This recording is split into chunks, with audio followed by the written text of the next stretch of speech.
Vamos a empezar.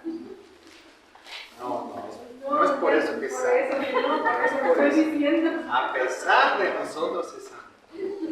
Bueno, Jesucristo exactamente es el que la lava. Ah, muy bien, gracias. Pues ya viste que sí supe. Hay cosas que todavía me acuerdo. Bueno, chicos y chicas, vamos a recomenzar. Ya son 10 minutos tarde. Creo en la iglesia. Por favor, Rafa. Número 748. Cristo es la luz de los pueblos. Por eso es sacro santo sínodo, reunido en el Espíritu Santo, desea vehementemente iluminar a todos los hombres con la luz de Cristo, que resplandece sobre el rostro de la Iglesia, anunciando el Evangelio a todas las criaturas. Con estas palabras comienza la constitución dogmática sobre la Iglesia del Concilio Vaticano II. Así, el Concilio muestra que el artículo de la fe sobre la Iglesia depende enteramente de los artículos que se refieren a Cristo Jesús. La Iglesia no tiene otra luz que la de Cristo. Ella es, según una imagen predilecta de los padres de la Iglesia, comparable a la luna cuya luz es reflejo del sol. Bueno, el Concilio Vaticano II, del que ya hemos hablado en otras ocasiones, ¿verdad? En los años 60, solamente produce 2 constituciones dogmáticas y una de ellas es esta, la Lumen Gentium, luz de las gentes, porque así comienza el documento. Cristo, luz de las gentes, Lumen Gentium Christi. Y efectivamente la Iglesia no tiene nada más que decir que Cristo. Dice, anuncia el Evangelio a todas las criaturas. Ese es el papel de la Iglesia. Esa es la esencia de la Iglesia. Anunciar el Evangelio. Anunciar el reino de Dios. La civilización del amor. Y bueno, pues vamos a ver quién es este personaje que anuncia el Evangelio, que ya no es Jesús. Él lo anunció solamente 1 año, 3 años si acaso. El resto de los 2000 años que hemos vivido nos ha tocado a nosotros la Iglesia. Pero ¿quién es esta Iglesia? Reina. El artículo sobre la Iglesia depende enteramente también del que le precede, sobre el Espíritu Santo. En efecto, después de haber mostrado que el Espíritu Santo es la fuente y el dador de toda santidad, confesamos ahora que es Él quien ha dotado de santidad a la Iglesia. La Iglesia, según la expresión de los padres, es el lugar donde florece el Espíritu. Ok, entonces, 2 datos que ya nos está dando importantísimos para entender a la Iglesia. Cristo, que anunció el Evangelio, y el Espíritu Santo, del que somos todos templos, ¿verdad? Estas 2 realidades son las únicas que pueden explicar a la Iglesia. Cristo y el Espíritu Santo. Número 750.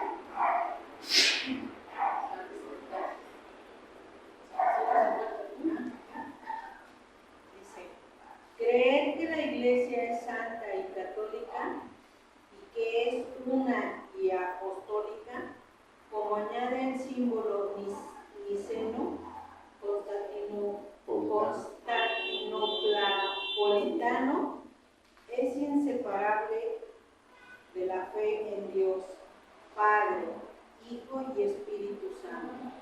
en el símbolo de los apóstoles, hacemos profesión de creer que existe una iglesia santa, creo en cristiano, y no de creer en la iglesia para no confundir a Dios con sus obras y para atribuir claramente a la bondad de Dios todos los dones que ha puesto en su iglesia.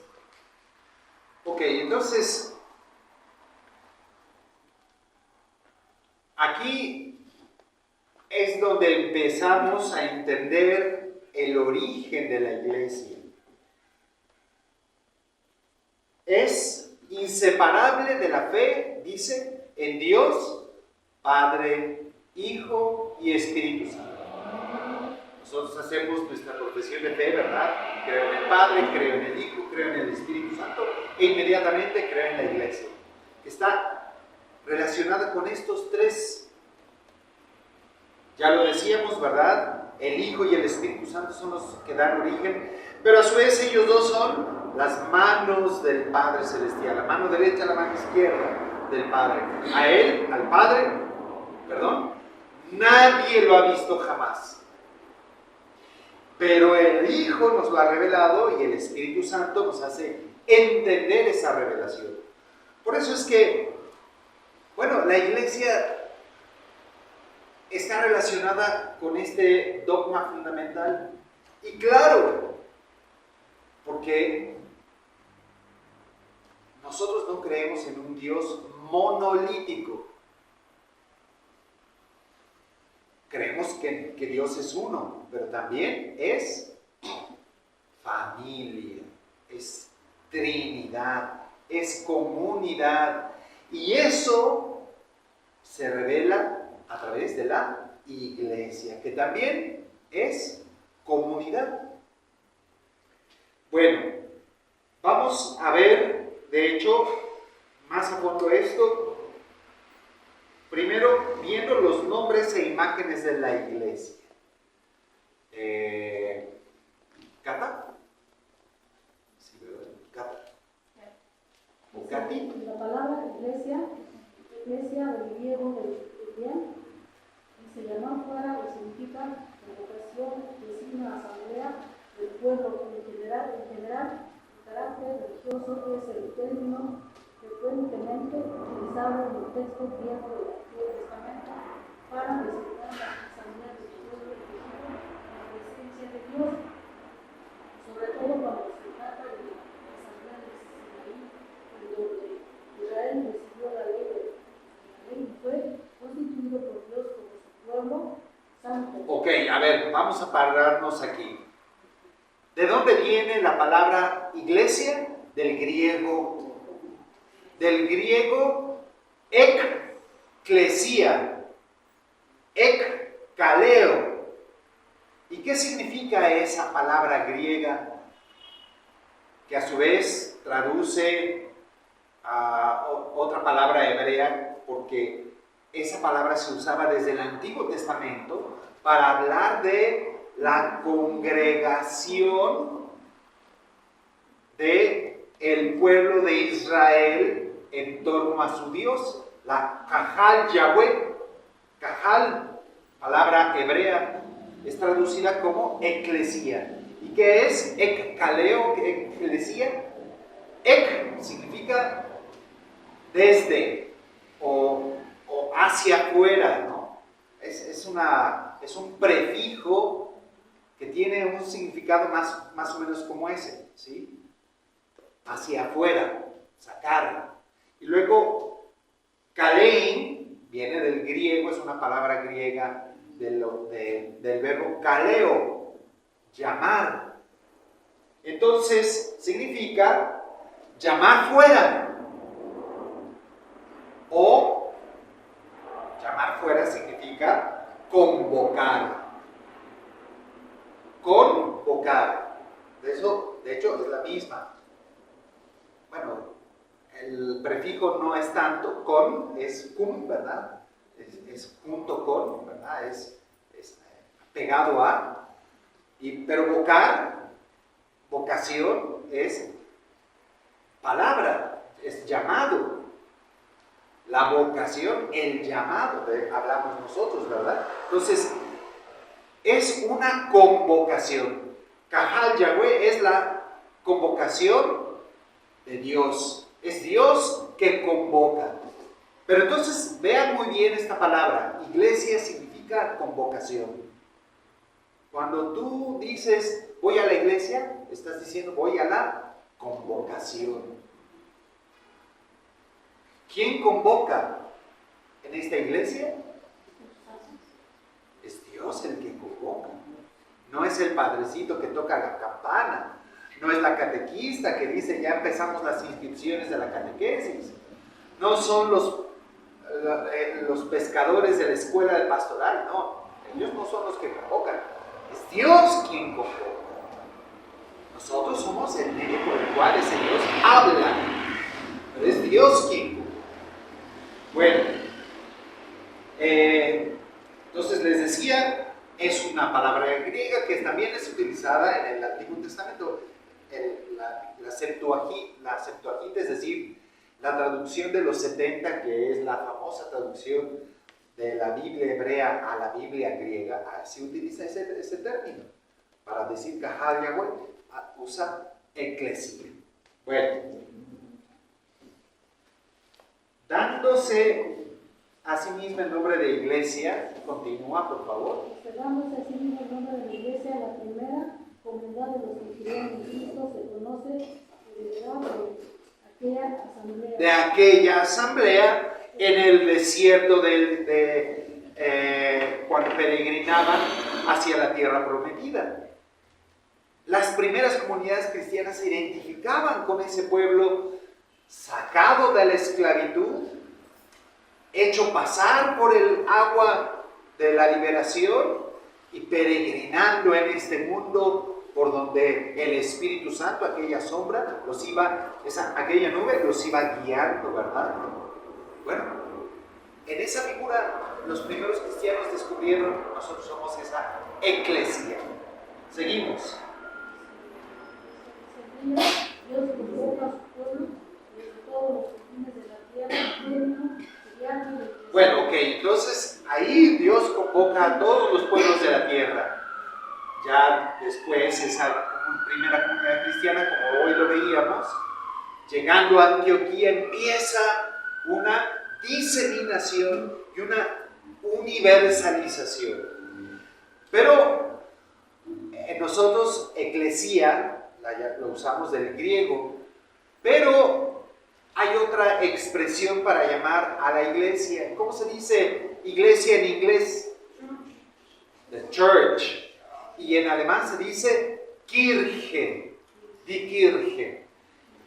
Vamos a ver entonces los últimos renglones, por favor, Tato. Dice en alemán, en la que se deriva la palabra Kirche en inglés, y con el alemán significa la que pertenece al Señor.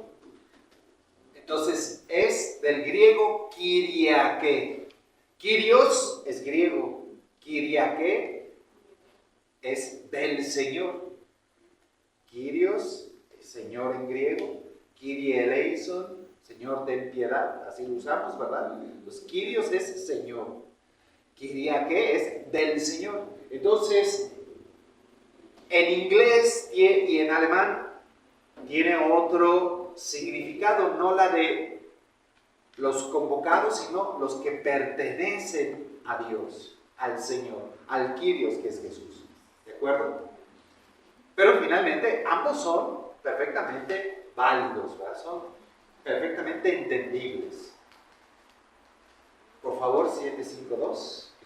En el lenguaje cristiano, la palabra iglesia designa no solo la asamblea litúrgica, sino también la comunidad local o toda la comunidad universal de los creyentes. Estas tres significaciones son inseparables de ella. La iglesia es el pueblo que Dios reúne en el mundo entero. La iglesia de Dios existe en las comunidades locales y se realiza como asamblea litúrgica, sobre todo eucarística. La iglesia vive de la palabra y del cuerpo de Cristo, y de manera viene a ser ella misma cuerpo de Cristo. Bueno, entonces, iglesia tiene, ya después fue entendiéndose en tres sentidos. Asamblea, que celebra, una asamblea litúrgica, ¿verdad? Que era el sentido original de la Cajal Yahweh, la asamblea, este pueblo de Israel que se reunían en la tienda del encuentro y celebraban a Dios, la Cajal Yahweh. Pero también habla de la comunidad local, ¿verdad? La iglesia de Antioquía, la iglesia de Jerusalén, la iglesia de Roma, y así lo vemos en algunos de los textos del Nuevo Testamento. Juan le escribe a la iglesia de la Odisea, a la iglesia de Filadelfia, a la iglesia. Entonces, habla de las pequeñas comunidades en los distintos lugares. Pero después, también significa, dice, la iglesia universal de los creyentes. Por lo que puede prestarse a veces a confusión. La iglesia, la de la reunión del templo, la iglesia aquí en la colonia Niños Héroes, ¿verdad? Nosotros y los que están alrededor, pero también la iglesia en su sentido universalísimo, que está en Rusia, que está en Inglaterra, que está en África, que está en Australia, que está en toda América. Esa es la iglesia universal. De hecho, no solamente esa, la iglesia también es no solo la peregrina, que somos los que estamos vivos, sino la purgante, la del purgatorio, y la triunfante. Entonces, la universalidad de la iglesia habla mucho más allá de lo que vemos aquí entre nosotros. Sí, aquí nosotros somos una iglesia, pero en esta iglesia también está incluida el mundo entero y todos los que han formado parte de esta iglesia, desde María y San Juan Bautista y José, hasta los que les toque el juicio final y los que ya están en el cielo. Bueno,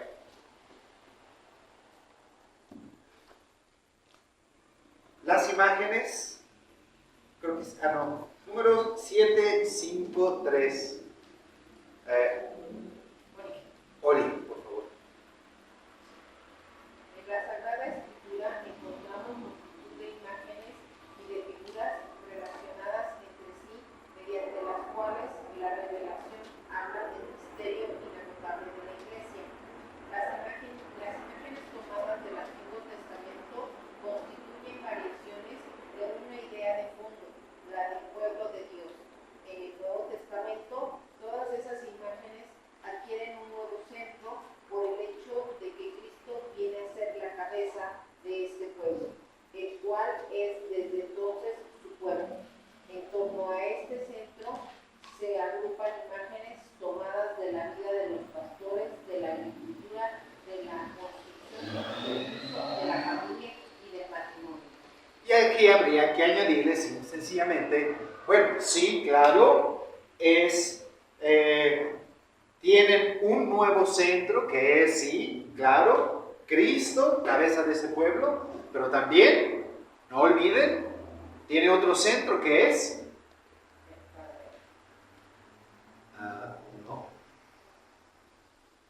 uno es Cristo y el otro es el Espíritu Santo, ¿verdad? Porque también hablamos de la iglesia como templo del Espíritu Santo. Entonces, sí, claro, Cristo, pero también tiene sus imágenes, están asociadas también al Espíritu Santo. Bueno, en torno a este centro se agrupan imágenes tomadas de la vida de los pastores, ¿verdad? Por ejemplo, es rebaño, lo vamos a ver. De la agricultura es la vid y los sarmientos, ¿verdad? De la construcción, el templo, en este caso, el templo del Espíritu Santo, incluso de la familia y del matrimonio. La iglesia, como todos, parte de una sola familia con distintas acciones cada quien, ¿verdad? Y del matrimonio, porque se supone que la iglesia es la esposa de Cristo. Bueno, número 754. Isabel, perdón. La iglesia, en efecto, es el redil y la puerta única y necesaria es Cristo. Es también el rebaño cuyo pastor será el mismo Dios, como él mismo anunció.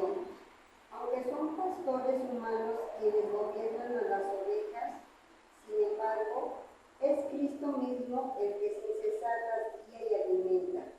Él, el buen pastor y cabeza de los pastores, que dio su vida por las ovejas.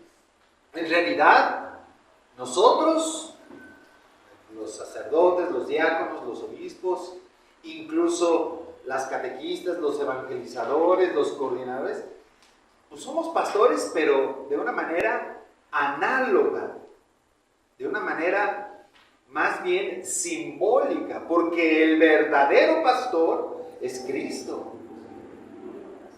Él es el que verdaderamente los guía a ustedes, nos guía a nosotros. Nosotros mismos lo necesitamos como nuestro pastor.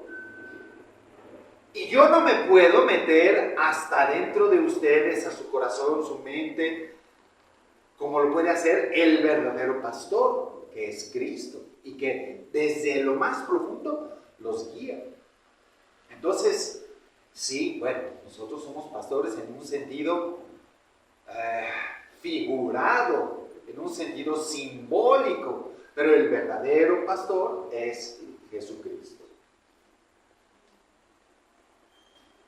Número 755, Yolanda, por favor.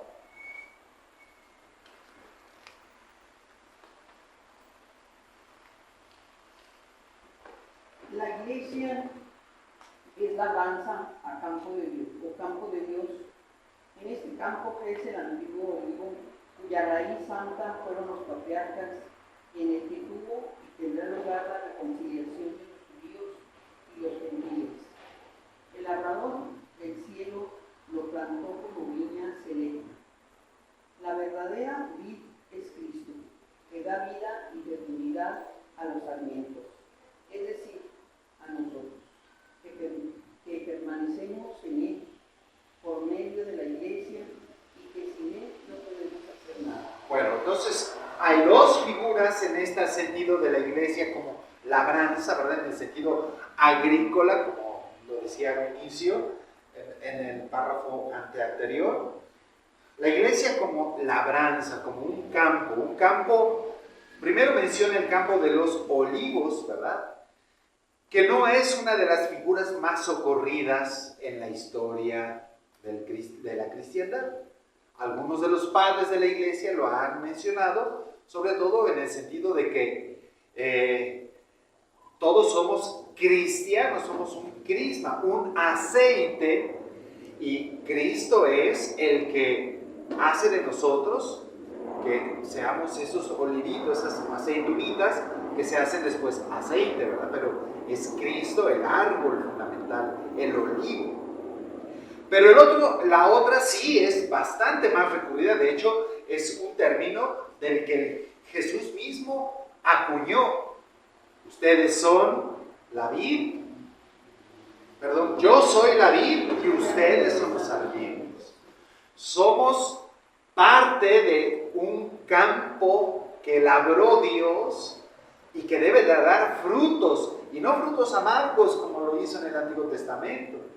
Recuerden la parábola, ¿verdad? De el viñador que va, busca los frutos y más bien lo encarga a unos trabajadores, y cuando quiere ir por los resultados de la viña, pues primero los viñadores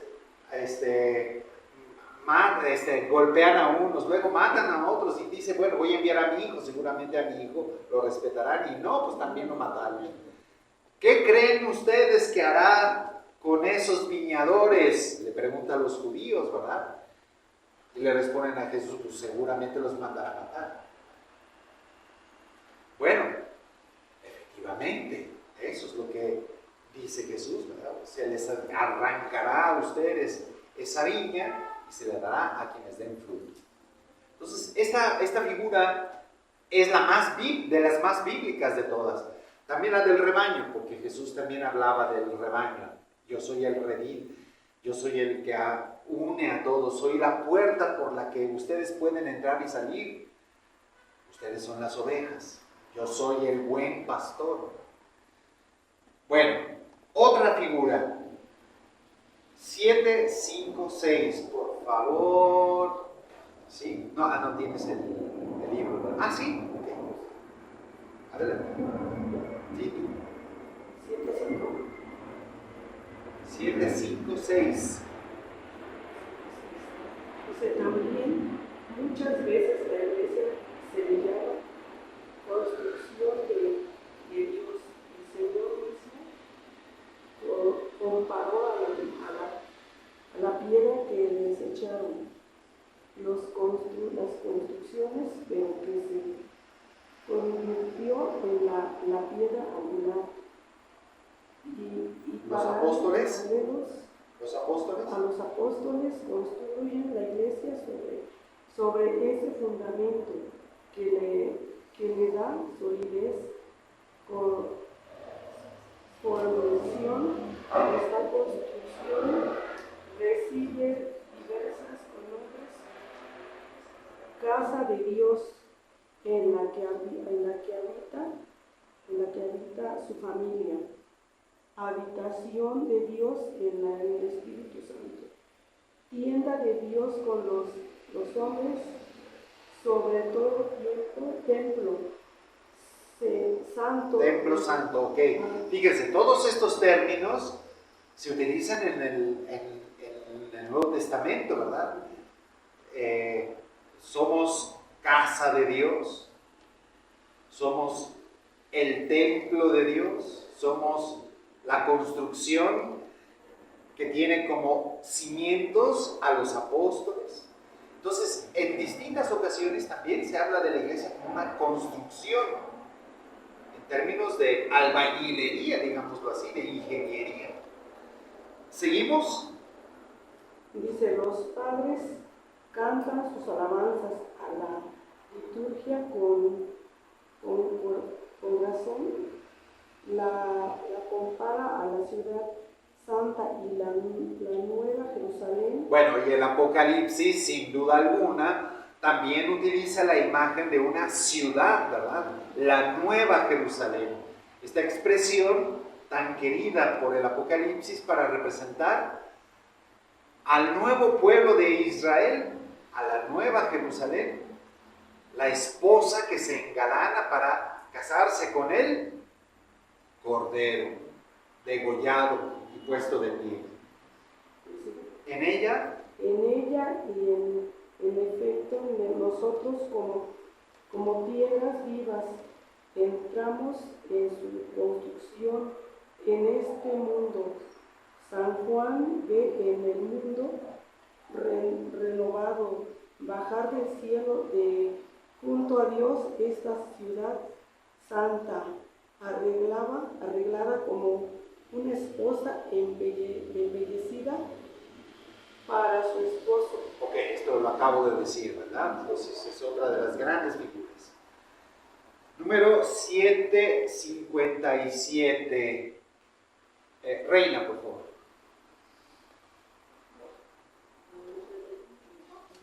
Leti.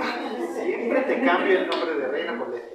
Leti, perdón. La iglesia es llamada también la Jerusalén de arriba y Madre nuestra, y se le describe como la esposa inmaculada del Cordero Inmaculado.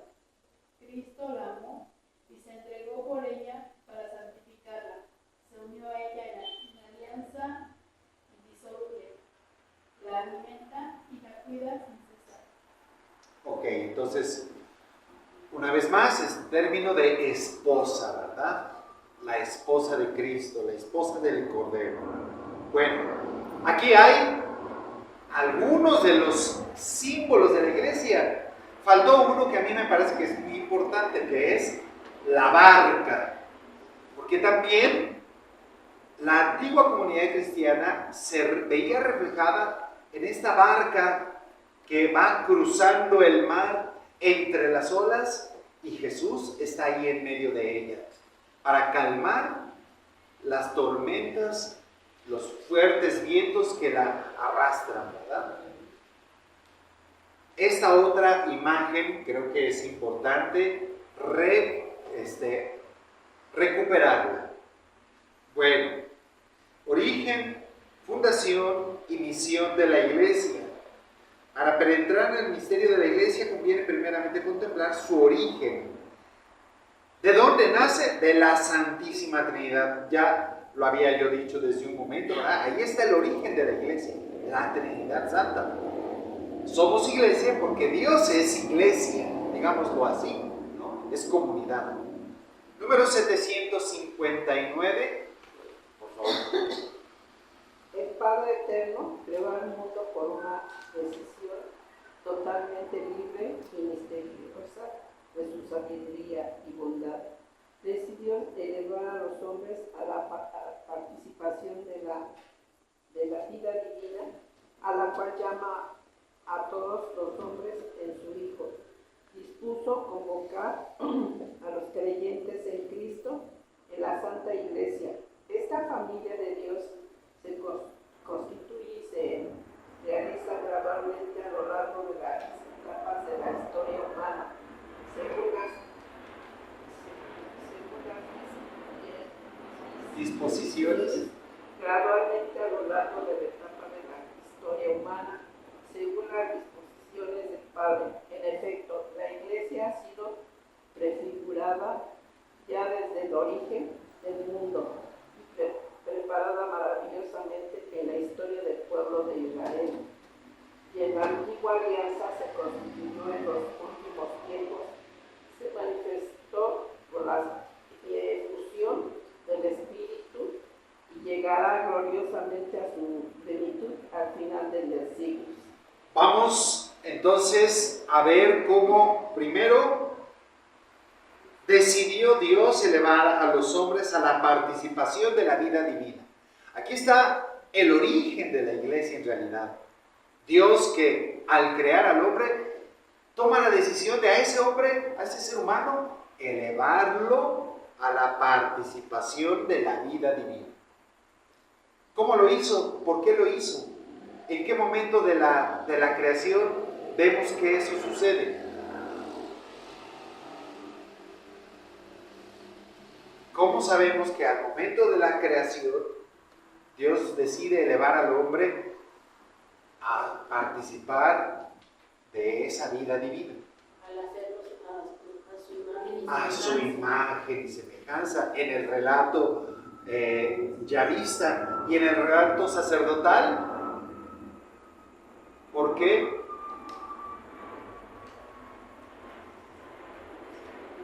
Bueno, no, está bien, así lo dejamos.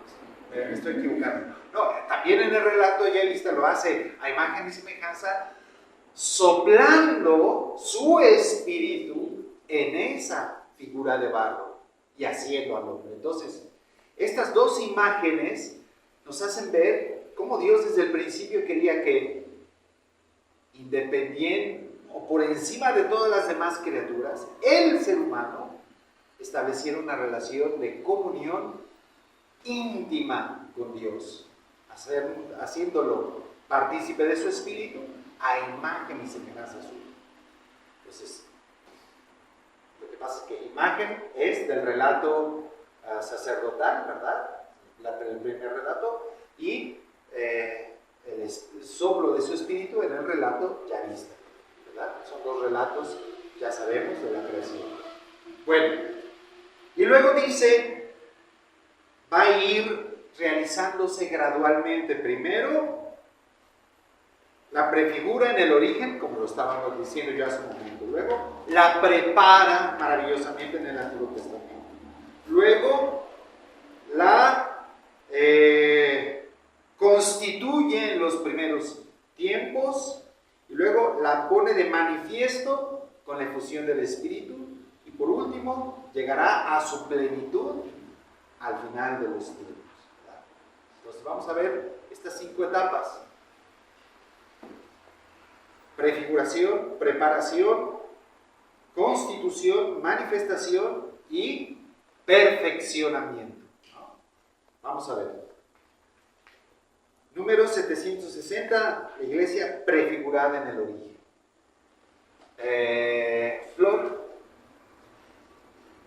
El mundo fue creado en orden a la iglesia, decían los cristianos de los primeros tiempos. Dios creó el mundo en orden a la comunión en su vida divina, comunión que se realiza mediante la convocación de los hombres en Cristo. Y esta convocación es la iglesia.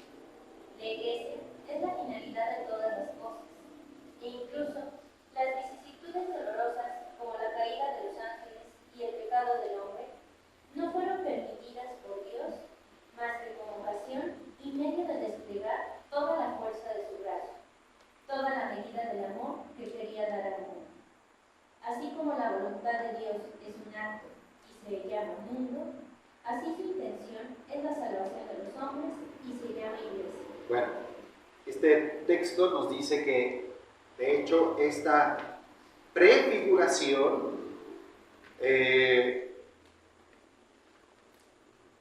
está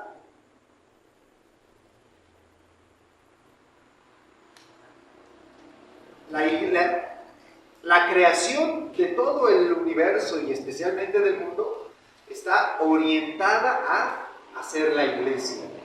Es una de las frases más célebres de Clemente Alejandrino, San Clemente de Alejandría, que veía en la iglesia la razón por la cual Dios creó todas las cosas. O sea, a todos nosotros, o para crear a todos nosotros, por eso pensó Dios en todo lo demás. En la luz, las tinieblas, el agua que se va separando, e incluso hasta los ángeles que servirán a los hombres, incluso la caída de los ángeles, todo esto está pensado, dice San Clemente de Alejandría, para que aparezca la iglesia. Es un pensamiento muy avanzado, muy místico, ¿verdad? Hacer pensar que todo esto, todo este universo está en función de la iglesia, en función de nosotros. ¡Wow! Es una mirada muy profunda de lo que es la creación de Dios. Y bueno, pues está prefigurada ya desde el hecho mismo de que no solamente Dios nos hizo a imagen y semejanza, también en el hecho de que cuando Dios creó al ser humano no lo creó solito, sino lo creó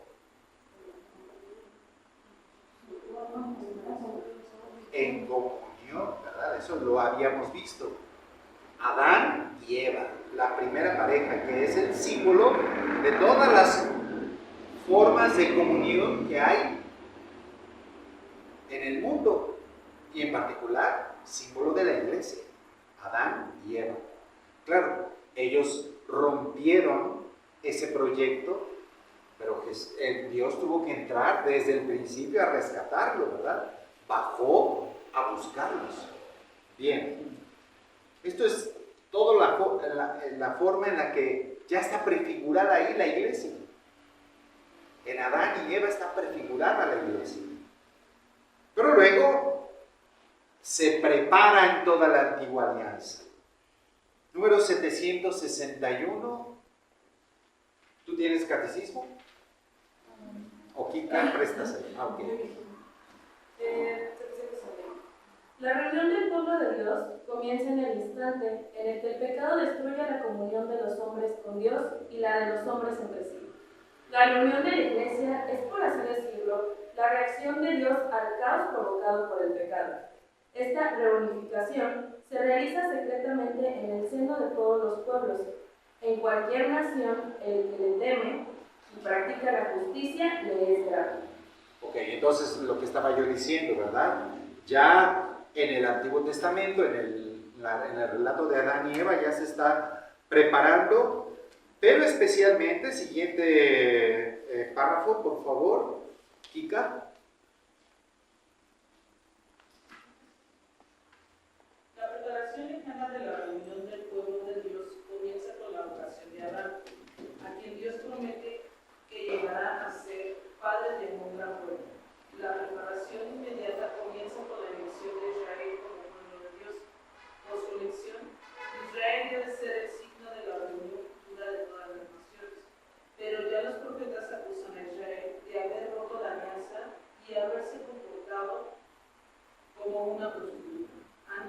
pues una alianza nueva y eterna.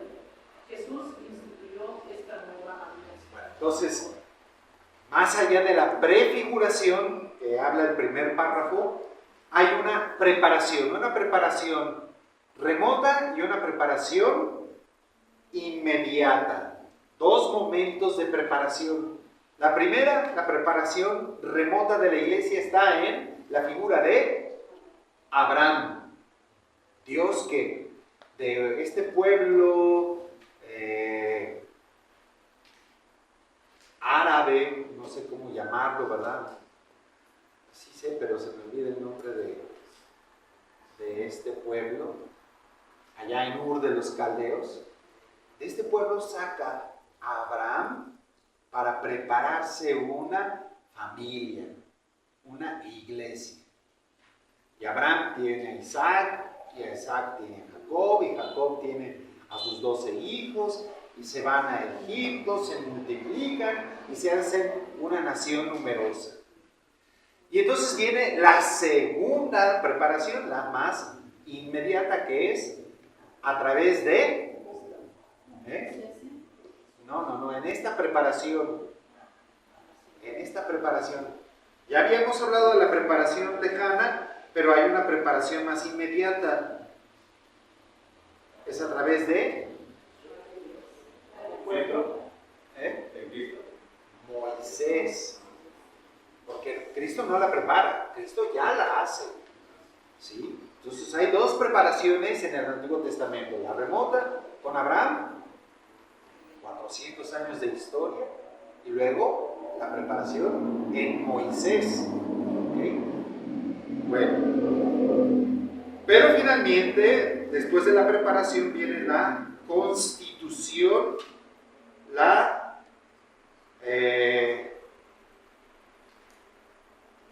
constitución de la iglesia en Cristo. Número 763, Rodrigo. Corresponde al Hijo realizar el plan de salvación de su Padre. En la plenitud de los tiempos, ese es el motivo de su misión. El Señor Jesús comenzó su iglesia con el anuncio de la buena noticia, es decir, de la llegada al reino de Dios prometido desde hacía siglos en las Escrituras. Para cumplir la voluntad del Padre, Cristo inauguró el reino de los cielos en la tierra. La iglesia es el reino de Cristo presente ya en misterio. Bueno, entonces, el Señor Jesús comenzó su iglesia con el anuncio de la buena noticia, el anuncio de la llegada del reino de Dios. La aparición de la iglesia está íntimamente relacionada ya en su constitución con el anuncio del reino. Es cierto que ya desde el seno de la Virgen María está apareciendo la iglesia, puesto que María, cuando se va a visitar a Isabel, desde ese momento el niño en Isabel salta de gozo, se llena del Espíritu Santo. Ya ahí empieza a haber iglesia. Claro, apenas en un embrión, en un feto, ¿verdad? Pero ya está anunciándose este reino de Dios. Jesús se lo anuncia a Juan el Bautista de vientre a vientre, ¿verdad? Ahí empieza ya este mensaje del reino de Dios a anunciarse. Bueno,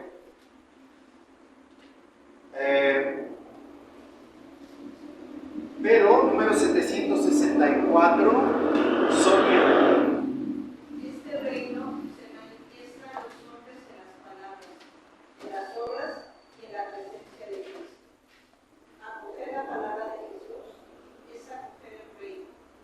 El germen y el comienzo del reino son el pequeño rebaño, de los que Jesús ha venido a conjugar en torno suyo y de los que Él mismo es el pastor. Constituyen la verdadera familia de Jesús. A los que reunió, así en torno suyo, les enseñó no solo una nueva manera de orar, sino también una oración propia. Ok, entonces, este reino en realidad pues, se pone de manifiesto hasta que empieza él a predicarlo, ¿verdad? Si bien ya ahí en esta visitación vemos la acción de cómo empieza a trabajar esta iglesia en germen, no es sino hasta que Jesús predica el reino que ya queda convocado claramente, ¿verdad? Fíjense cómo hay una asociación íntima entre la iglesia y el reino. No es lo central la iglesia, lo central es el reino que Jesús anuncia. La iglesia estará ahí empujando al reino a lo largo de su historia. Gloria, por favor. El Señor Jesús dotó a su comunidad de una estructura que permanecerá hasta la plena consumación del reino. Ante todo está la elección de los 12 con Pedro como su maestro, puesto que representan a las 12 tribus de Israel. Ellos son los cimientos de la nueva Jerusalén. Los 12 y los otros discípulos participan en la misión de Cristo, en su poder y también en su suerte. Con todos estos actos, Cristo prepara y edifica su iglesia. Aquí hay un dato interesante. Jesús no solamente hace una convocación, sino también le va a meter una estructura a su iglesia. No solamente, a ver, reúnanse, no, también dice, organícense. ¿Y cuál es la organización de esa iglesia? Apóstoles y discípulos. Y luego, por supuesto, los sacramentos, ¿verdad? Seguimos, número 766. ¿Quién quiere? Ya todos pasaron. ¿Mario? Tú dices que no, ¿verdad? ¿Alguien? Bueno, Rodrigo. Pero la iglesia ha nacido principalmente del don total de Cristo por nuestra salvación, anticipado en la institución de la Eucaristía y realizado en la cruz. El agua y la sangre que brotan del costado abierto de Jesús crucificado son signos de este comienzo y crecimiento, pues del costado de Cristo dormido en la cruz nació el sacramento admirable de toda la iglesia. Del mismo modo que Eva fue formada del costado de Adán a los meses, así la iglesia nació del corazón traspasado de Cristo, muerto en la cruz. Este bello paralelo que hace San Ambrosio entre el costado de Adán nace Eva, del costado de Cristo nace la iglesia. En realidad comienza con la predicación, pero no quedará terminada esta iglesia sino hasta que finalmente Jesús dé su vida por nosotros. Ese es el momento en el que la iglesia queda terminada. Todo está terminado, dice Jesús en la cruz. Y por eso es tan importante la Eucaristía. Bueno, el bautismo y la Eucaristía. La Eucaristía es el recuerdo, es la presencia, es la conmemoración de ese nacimiento. Por eso la iglesia tiene que celebrar la Eucaristía. Porque ahí es donde nació, ese es su origen, eso es lo que la alimenta, lo que la sostiene. Claro, el bautismo también, ¿verdad? Pero el bautismo nada más es el nacimiento. La Eucaristía es el alimento de por vida de todos los cristianos. Es Jesús entregándose en esa cruz. Y por eso es vital que la iglesia celebre esa Eucaristía. Y bueno, no solamente celebrarla, ¿verdad? No dijo, tomen y vean, es tomen y coman, tomen y beban. Un cristiano que solamente se limita a ver la Eucaristía, pues es como los que estaban allí en la crucifixión, ¿verdad? Nada más como el chinito, ¿verdad? Más mirando. No el que recibe con toda su fuerza a ese que se está entregando. Es como Jesús se lanza a tus brazos y tú te quedas así nomás mirando, ¿verdad? No, tómalo, cómelo, ¿verdad? Bueno, ahí le paramos, ya son 8:30. Y ya la próxima vemos la iglesia manifestada. Porque acuérdense, entonces estuvimos viendo la iglesia, que puede ser que sea confuso todo esto para ustedes. Nada más síntesis.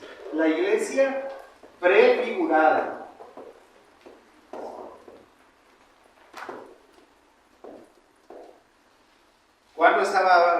¿Dónde vemos la iglesia prefigurada? En la creación, especialmente del sol y la luna, de Adán y Eva, de la primera pareja, ¿verdad? Prefigurada. Luego, la iglesia, ¿cómo dice?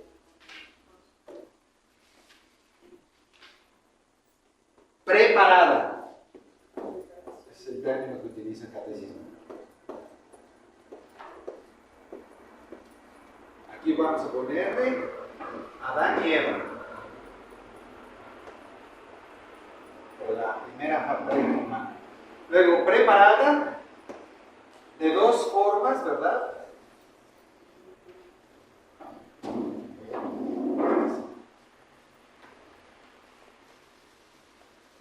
Preparada. Por un lado, de una forma remota en Abraham. Y de una forma más inmediata por Moisés. Y hablamos de Moisés y hablamos de toda la experiencia del Éxodo, ¿verdad? Y luego una iglesia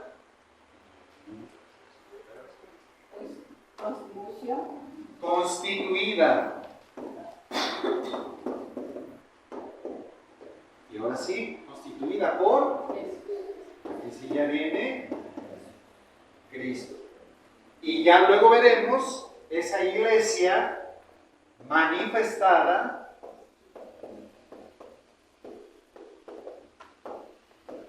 y perfeccionada o concluida, ¿verdad?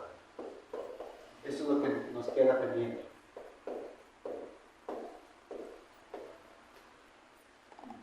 Disculpen la letra.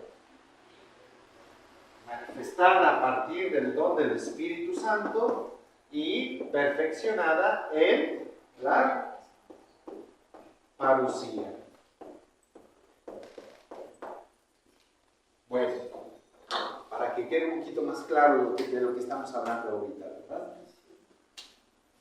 Los 5 momentos de la iglesia. Perfeccionada, la última. Perfeccionada, sí, o llevada a su plenitud, o como quieran llamarlo, ¿no?